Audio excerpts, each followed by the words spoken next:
Buenas noches, esta es la videoconferencia del marco de referencia para la propuesta de investigación.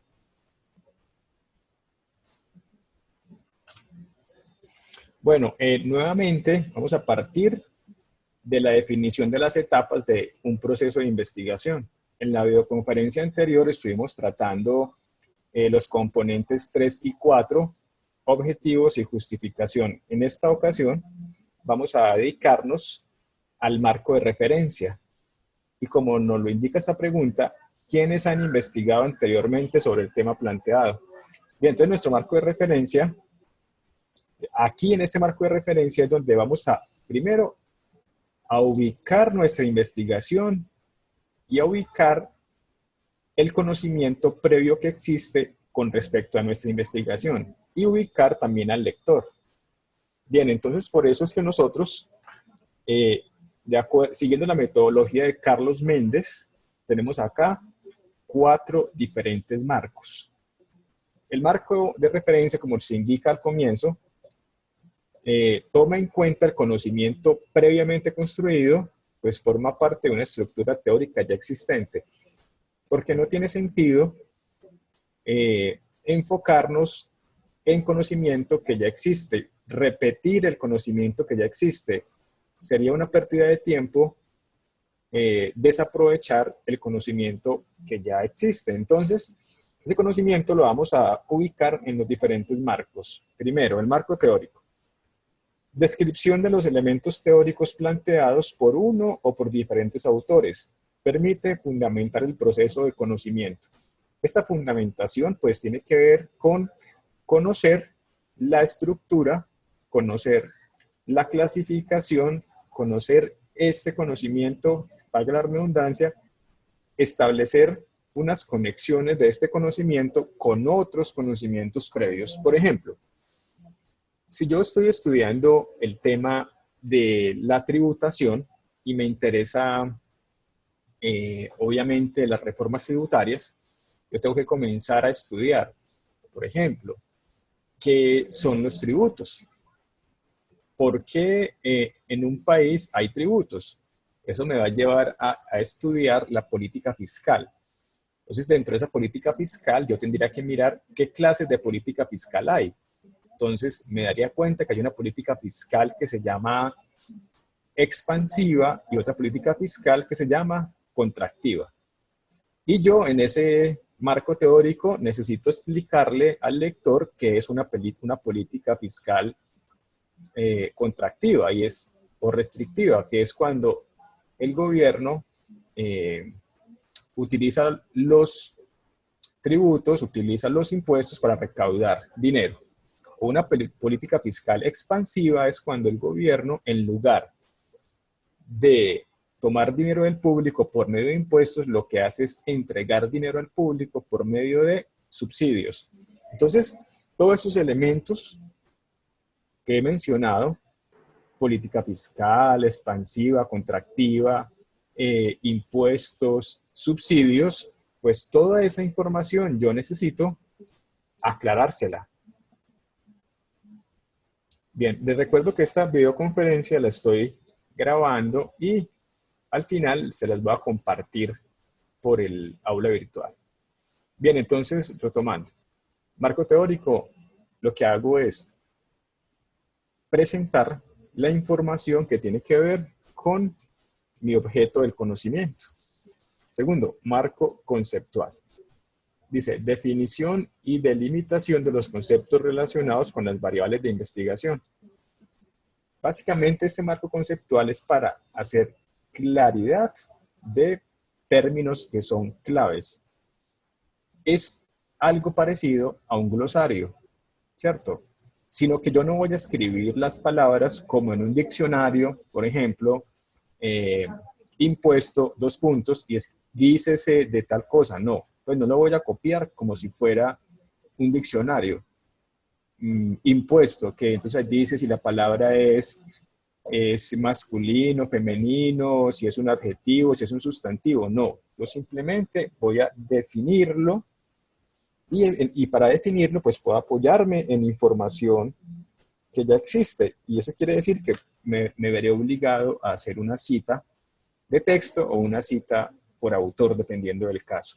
Entonces, la diferencia entre el marco teórico y conceptual es que en el teórico yo estoy fundamentando el conocimiento y relacionando información, mirando la información si está clasificada y qué relación tiene con otras estructuras de conocimiento. Mientras que en el marco conceptual lo que yo hago es tomar los términos o las palabras más importantes de las cuales el lector debe tener mayor claridad y las defino, ¿cierto?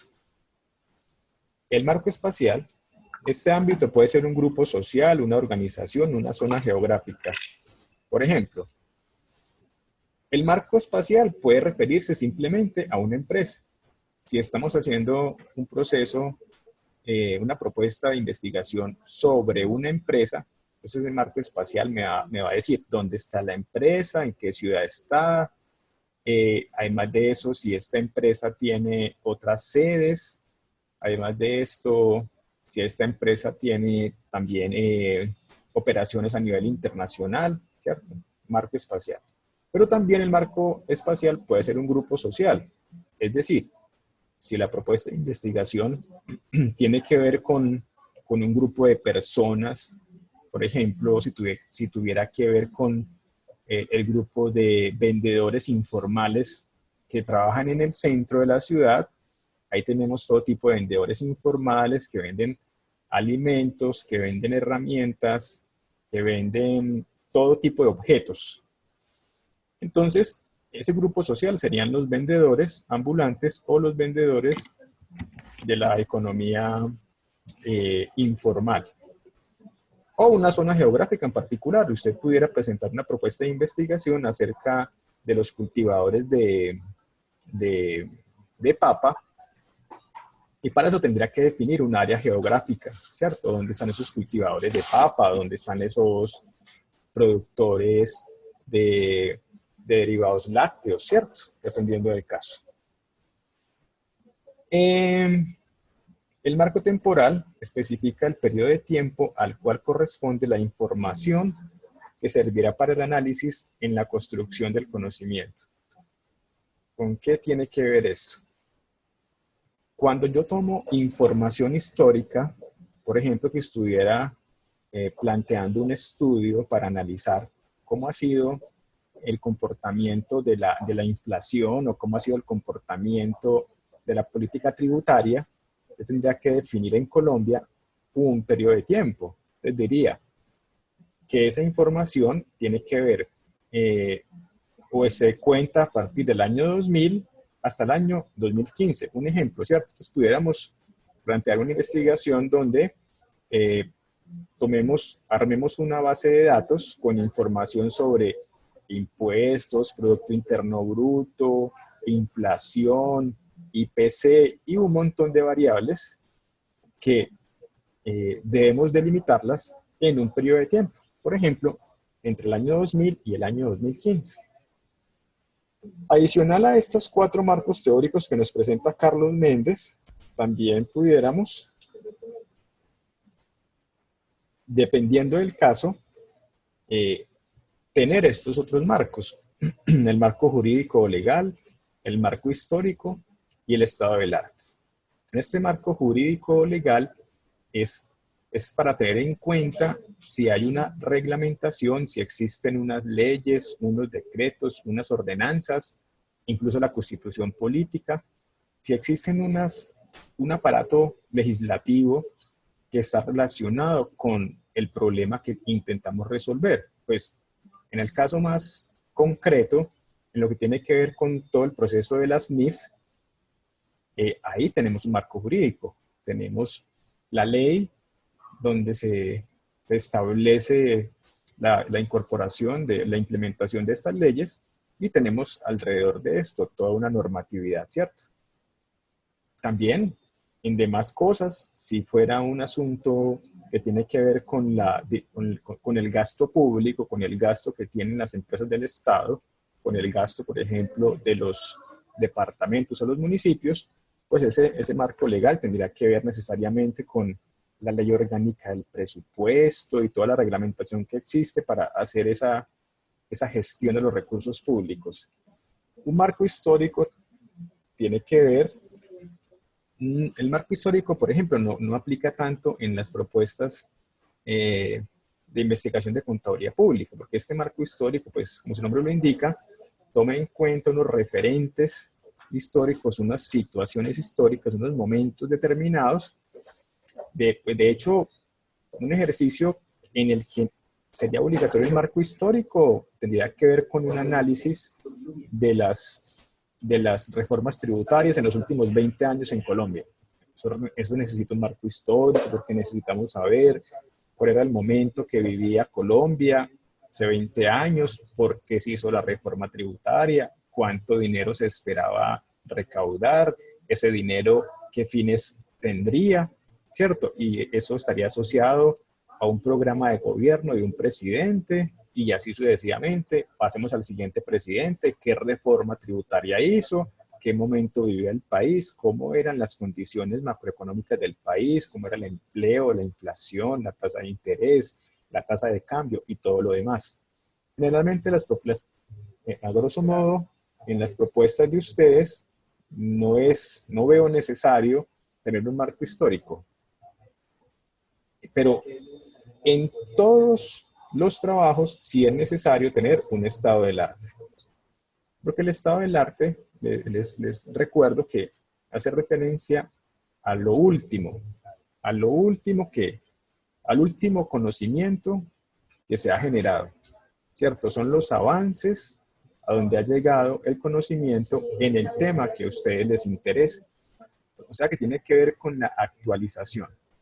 Como el objetivo del marco de referencia es tomar la información que ya existe para partir de ahí, pues es muy importante saber dónde va el conocimiento, qué es lo más actualizado, qué es lo más reciente que se ha hecho. Entonces acá les quiero hacer una claridad. En este marco de referencia que tenemos acá de Carlos Méndez, tenemos 4 marcos: teórico, conceptual, espacial, temporal y adicionalmente marco jurídico, marco histórico, estado del arte. Serían 7.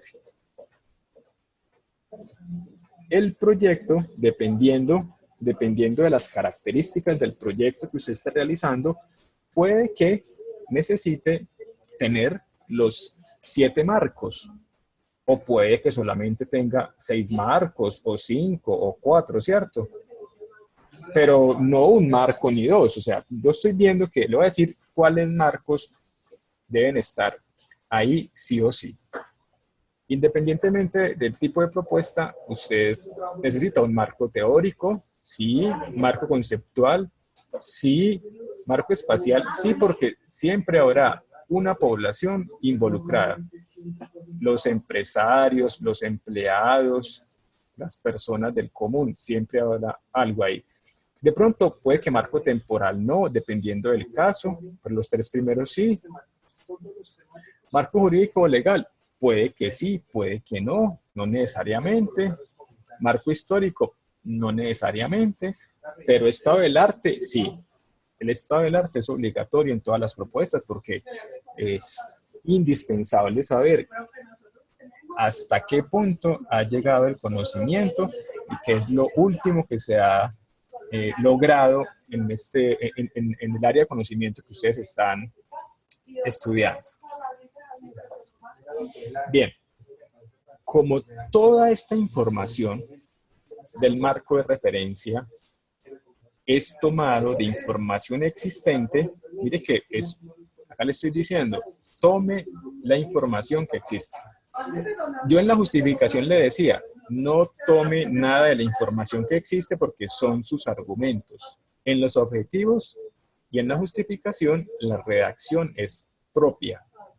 Mientras que en el marco de referencia, toda esa información es tomada de fuentes primarias, fuentes secundarias, es tomada de libros, de revistas, de internet, de videos en internet, de entrevistas, de muchas fuentes. Entonces es importante acá las normas APA. Entonces, primero, Los aspectos formales, esta información la tomé de la presentación de la biblioteca Uniminuto cuando ustedes hacen el curso de normas APA. Quise tomar un par de diapositivas de ahí, por ejemplo. Ya sabemos esto, los aspectos formales, el trabajo es en tamaño carta, el tipo de fuente es la New Roman, el tamaño de la fuente es de 12 puntos, el interlineado de 2, alineado a la izquierda, las márgenes de 1 pulgada en cada borde, y la sangría francesa, o sea, la sangría es 0,5 centímetros en la primera fila, en todos los párrafos, a excepción de cuando ese párrafo es el que le sigue al título. Ustedes saben que por este interlineado tan amplio no hay espacio entre párrafos. ¿Yo cómo sé que paso de un párrafo a otro? Porque encuentro la sangría. El espacio de los 0,5 al lado izquierdo. Bueno, denme un segundo, por favor.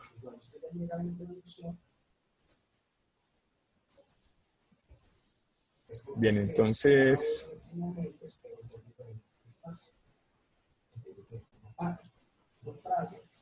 retomemos. Vamos acá.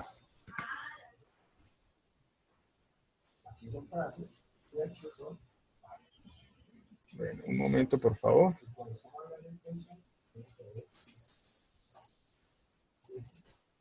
Muy bien.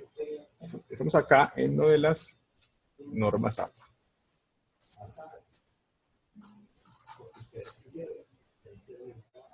Bien, seguimos. Luego de esos aspectos formales, como el paginado, vamos a indicar el número de la página en la parte superior derecha, los títulos, las tablas solo llevan las líneas horizontales, no hay espacio entre los párrafos, ¿cierto? Toda esta información. Muy importante, demasiado importante es lo que tiene que ver con las citas. Ustedes saben que una cita directa es cuando usted toma textualmente el contenido. Usted, lo que nosotros llamamos copiar-pegar. Usted copia y pega un contenido.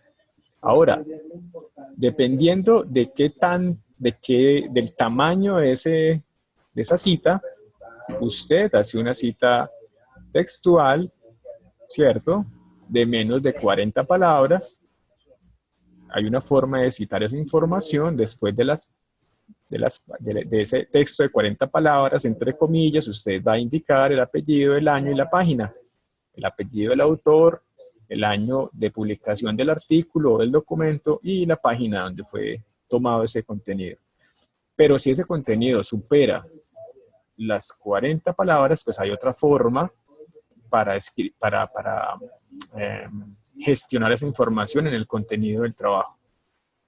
Y las citas indirectas es cuando usted, en lugar de copiar, pegar exactamente el contenido, usted lo que hace es parafrasear, o sea, decir en sus palabras o decir con sus palabras lo que el autor X o Y publicó en determinado momento. En ese caso también es necesario ubicar ahí en la cita el nombre del autor y el año de publicación, ¿cierto? Del documento. Ahora, quiero insistirles con lo de las citas, porque la mayoría de la información que usted presenta acá es información que ya existe, lo cual no quiere decir que en el marco de referencia usted no pueda argumentar y unir las ideas. Le queda muy mal si usted presenta un marco de referencia y está constituido solamente por citas textuales. Copia y pegue, copia y pegue, copia y pegue. Le queda muy mal porque todos esos textos fueron escritos en contextos independientes uno del otro. O sea, si usted tiene ahí 5 citas de 5 autores diferentes, cada uno de esos contenidos corresponde a un contexto del autor. Entonces, para usted poder conectar las ideas de los autores, es necesario que usted pues tenga, usted plantee un hilo conductor, usted tenga una argumentación propia para darle sentido a la información que usted copia y pega. Porque si usted solamente copia y pega, está presentando simplemente como una colcha de retazos, un pedazo, otro pedazo. Es necesario que haya una argumentación que una y que le dé sentido a toda esa información que usted toma de las fuentes, ¿cierto? No es, ya sabemos que el problema no es que usted copie información, el problema es que usted no haga la respectiva cita, porque eso ya, independientemente del tamaño del texto, que 3 renglones, que 50 renglones, eso es caer en una conducta que se llama plagio. Y eso en la Universidad Uniminuto y en las demás universidades, pues es penalizado porque no está bien apropiarse del conocimiento intelectual de otras personas. Usted puede utilizarlo, pero utilizando las normas APA, respeta la propiedad intelectual. Muy bien. Pues ahora me gustaría que usted por el chat, si tiene alguna pregunta, por favor, me la escribe. Lamento que algunas personas me hayan escrito que no escuchan. Sin embargo, les repito que esta conferencia la compartiré en el aula virtual. Bien, esperemos entonces las preguntas. ¿En qué han tenido dudas? Algunas de las inquietudes que he recibido por el correo electrónico me dicen que, me preguntan que si se hacen todos los marcos de referencia. Dependiendo del caso, dependiendo de su proyecto, hay unos marcos de referencia que son obligatorios y otros marcos de referencia que serían opcionales. Entonces, les voy a repetir cuáles serían los marcos que son obligatorios. Marco teórico, obligatorio. Marco conceptual, obligatorio. Marco espacial, obligatorio. Marco temporal, opcional. Marco jurídico, obligatorio, a menos que su propuesta no tenga nada que ver con la aplicación de las leyes. Marco histórico, opcional. Estado del arte, obligatorio. Esos serían los componentes mínimos del marco de referencia. Bueno, miremos en el chat qué otras preguntas hay. Bueno, la diferencia entre el marco conceptual y el marco teórico. Una forma de diferenciarlo es que en el marco teórico usted fundamenta el conocimiento. Es decir, ahorita es un ejemplo de la tributación. En este momento hagamos un ejemplo más sencillo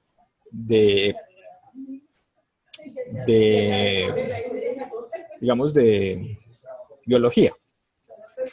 Entonces, mire, si nosotros quisiéramos hablar de los seres vivos, de los animales más concretamente, nosotros para hablar de los animales estaríamos abocados, casi que obligados, a decir, bueno, ¿cómo son los animales? ¿Qué características tienen los animales? ¿Y qué clasificación de animales existe? ¿Cierto? Los animales vertebrados, los animales invertebrados. Y hablar de todo ese cuerpo teórico de los animales. Que hay animales carnívoros, que hay animales herbívoros, que hay animales que vuelan, que hay animales marinos, que hay animales terrestres, ¿cierto? Hacer toda una composición de cómo está estructurado el conocimiento. Ahora, En el marco conceptual, yo lo que hago es identificar los conceptos, las palabras, los términos que precisen una aclaración, ¿cierto? Esas palabras que son tal vez difíciles de entender, que son palabras que no son comunes, pero que es necesario aclararlas, ¿cierto? Por ejemplo, eh, organismo multicelular, organismo unicelular. Entonces usted escribe un organismo multicelular es aquel que, y escribe la definición, pero evite hacerlo como si fuera un diccionario, porque un diccionario diría organismo multicelular o pluricelular, dos puntos, diría sustantivo o nombre, masculino, y luego le diría, dícese de aquel, ¿cierto? No, no queremos un diccionario, porque un diccionario es muy fácil de consultar. Lo que queremos es una aclaración sobre las definiciones. Y eso lo puede hacer, puede escribir un párrafo por cada definición o en un párrafo tener varias definiciones que estén relacionadas. Esa es como la gran diferencia. El marco teórico toma asuntos generales y de la estructura del conocimiento. Y el marco conceptual lo que hace es aclarar conceptos puntuales, ¿cierto? Teórico a nivel general, conceptual lo particular, lo que se requiere, de lo que se requiere tener una claridad absoluta.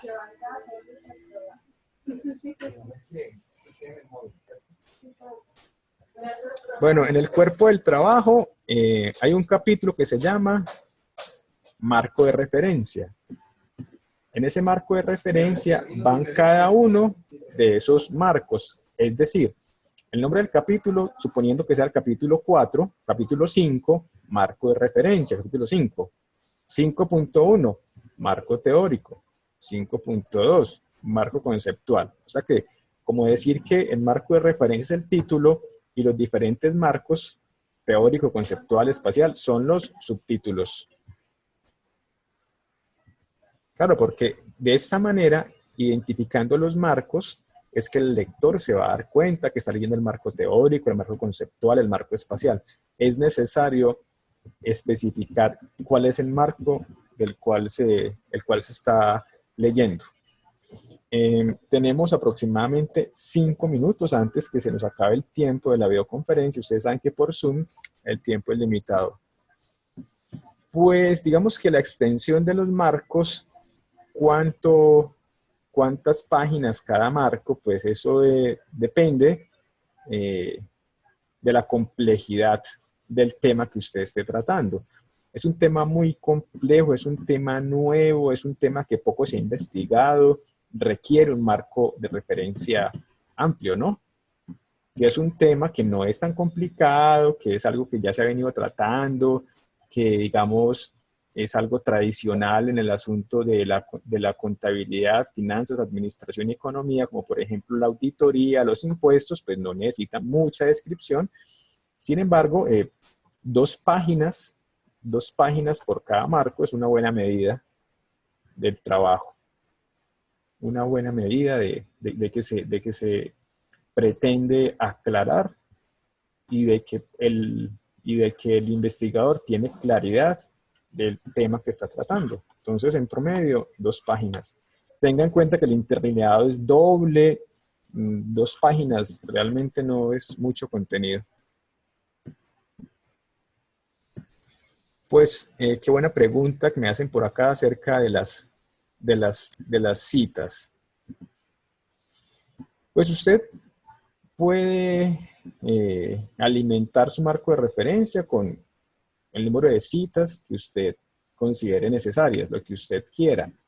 Lo que es más importante es que su argumentación, lo que es más importante es que el aporte que usted hace y la forma como hila todos esos contenidos o une todos esos contenidos sea mayor que el porcentaje de la información que usted tiene ahí como cita directa o parafraseo, o sea, lo que usted ha copiado directamente o ha parafraseado. Entonces, si usted quiere un porcentaje, digamos que en su trabajo, el contenido de las citas textuales y de parafraseo no supere el 30%. Es claro que todos esos autores que usted cita en el cuerpo del trabajo deben estar en la bibliografía, ¿cierto? Yo no voy a poner en la bibliografía autores y documentos que yo no haya citado en el cuerpo del trabajo y viceversa, ¿cierto? Todo lo que esté citado en el cuerpo del trabajo debe estar en la bibliografía, porque la bibliografía es toda esa información que estuve estudiando para poder hacer la propuesta. Pues la idea es que como el marco de referencia se construye sobre información que ya existe, pues entonces es lógico que en cada uno de los marcos usted tenga información que existe y por lo tanto tenga citas. Bueno, yo creo que tenemos como 2 minutos antes que se corte la videoconferencia. Les quiero animar a que hagan esos marcos de referencia con la mayor estado de conciencia, es decir, seleccionando la información que en realidad debe estar ahí. No es simplemente lo primero que encuentro, lo pongo en el marco de referencia. Todo debe ser coherente. Recuerde que el documento debe ser coherente en todas sus partes. Usted que necesita conocer para resolver sus objetivos. Como los objetivos son actividades que usted va a resolver cuando haga el proyecto, entonces usted en el marco teórico va a poner todos sus elementos teóricos, como su nombre lo indica, que le permitan resolver cada uno de los objetivos. Bueno, que estén muy bien. Espero que esta videoconferencia les haya dado luces en la construcción del marco de referencia. Como es de costumbre, en contados momentos la tendrán publicada en el aula virtual. Que estén muy bien, hasta pronto.